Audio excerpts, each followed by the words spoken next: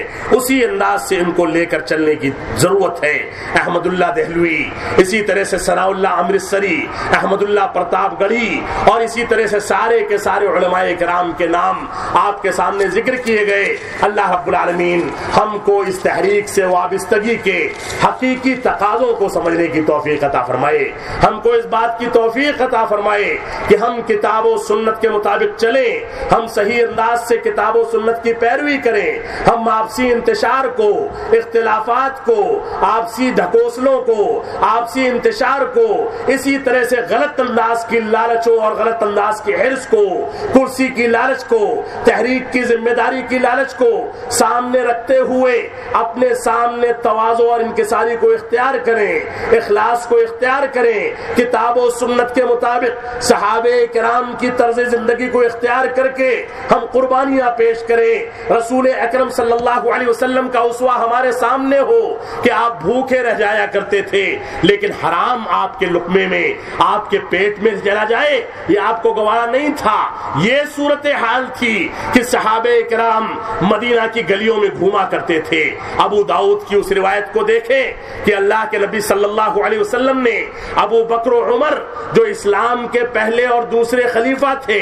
انبیاء کرام کے بعد سب سے زیادہ عظیم شخصیت کے حامل ابو بکر صدیق، جس کے بارے میں رسول اکرم صلی اللہ علیہ وسلم نے فرمایا ان امن الناس علی ابا بکر، کہ سب سے زیادہ مجھ پر احسان کرنے والے ابو بکر ہیں۔ اسی طرح سے عمر بن خطاب کے بارے میں فرمایا کہ جہاں سے یہ عمر گزر جاتا ہے شیطان گزرنے کی ہمت نہیں رکھتا، یہ دونوں مدینہ کی گلیوں میں گھومتے ہیں۔ اللہ کے نبی صلی اللہ علیہ وسلم نے دریافت کیا کہ تم دونوں کو بے وقت کس چیز نے نکالا؟ ان دونوں نے کہا، ابو داؤد کی صحیح روایت ہے کہ اللہ کے نبی صلی اللہ علیہ وسلم گھر میں کھانے پینے کے لیے کچھ نہیں ہے، نکلے ہیں کہ کوئی صاحب خیر، کوئی صاحب مال و متاع، کوئی امیر ترین آدمی ہم کو دیکھ لے پریشان حال اور ہمارے لیے کھانے پینے کا انتظام کر دے۔ تو اللہ کے نبی صلی اللہ علیہ وسلم نے فرمایا اس ذات کی قسم جس کے ہاتھ میں میری جان ہے،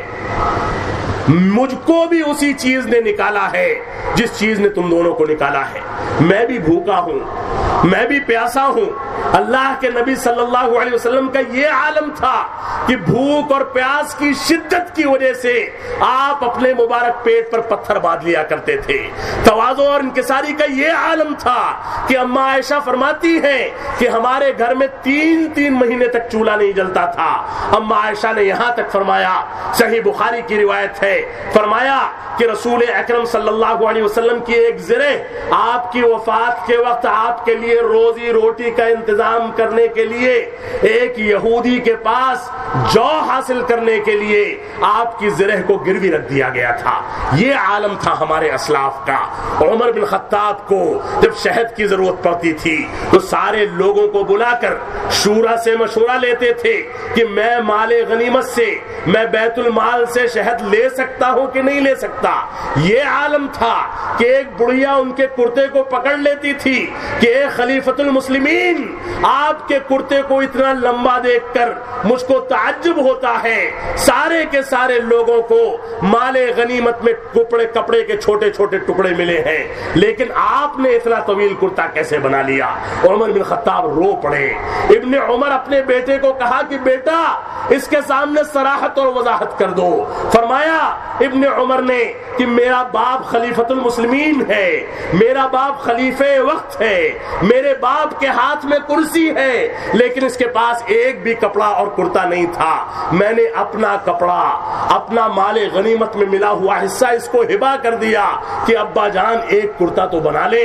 دنیا کے اندر بغیر پیوند کا ایک کرتا تو پہن لے۔ یہ حلال خوری کا عالم تھا۔ آج کے دور میں حلال و حرام کی تمیز ختم ہو چکی، آج کے دور میں تواضع اور اخلاص ختم ہو چکا، آج کے دور میں کتاب و سنت کے تقاضے ختم ہو چکے۔ اس تحریک سے وابستہ افراد ان واقعات سے عبرت حاصل کریں کہ ہمارے نبی نے بھوکے پیاسے رہ کر دعوت و تبلیغ کیسے انجام دی، ہمارے انبیاء کرام نے، ہمارے صحابہ کرام نے، ہمارے اسلاف نے کس انداز سے کتاب و سنت کے لیے قربانیاں پیش کی کہ ان کو جلتی چٹانوں پر لٹایا جاتا تھا، جلتے کوئلے پر لٹایا جاتا تھا۔ رسول اکرم صلی اللہ علیہ وسلم یہاں تک کہنے پر مجبور ہوئے کہ صبرن یا آل یاسر موعدنا فی الجنہ، کہ ہمارا وعدہ یہ جنت میں ہے، تم لوگ صبر کرو۔ رسول اکرم صلی اللہ علیہ وسلم کو بھی لہو لہان کیا گیا۔ آپ کی سجدے کی حالت میں آپ کی مبارک پیٹھ پر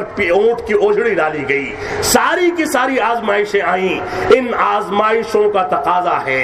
ان آزمائشوں کا مطالبہ ہے کہ اس تحریک سے وابستہ افراد کتاب و سنت کی جانب رجوع کریں، کتاب و سنت کے مطابق چلیں، کتاب و سنت کو اپنا اوڑھنا بچھونا بنائیں۔ یہی تحریک کا پیغام ہے، یہی تحریک کا اثاثہ ہے، یہی تحریک کی خبر ہے اور یہی تحریک کی بنیاد ہے۔ اللہ رب العالمین ہم کو اس کے مطابق زندگی گزارنے کی توفیق عطا فرمائے، ہم کو اس بات کی توفیق عطا فرمائے کہ ہم کتاب و سنت کے مطابق چلیں، کتاب و سنت کو اپنا اوڑھنا بچھونا بنائیں، کتاب و سنت کی پیروی کریں، اپنی نئی نسل کی تربیت کتاب و سنت کے مطابق کریں۔ کتاب و سنت، قرآن مجید اور سنت رسول اگر ہماری زندگی میں رہی تو بیٹا سمجھ سکے گا کہ باپ کی صلاۃ جنازہ کیسے ادا کی جائے، بیٹا جان سکے گا کہ گھر میں کسی کی موت ہوتی ہے تو اس کے احکام و مسائل کیا ہیں۔ ورنہ آنے والی نسل میں اگر دین سے بے راہ روی اور دین سے دوری اسی انداز سے باقی رہی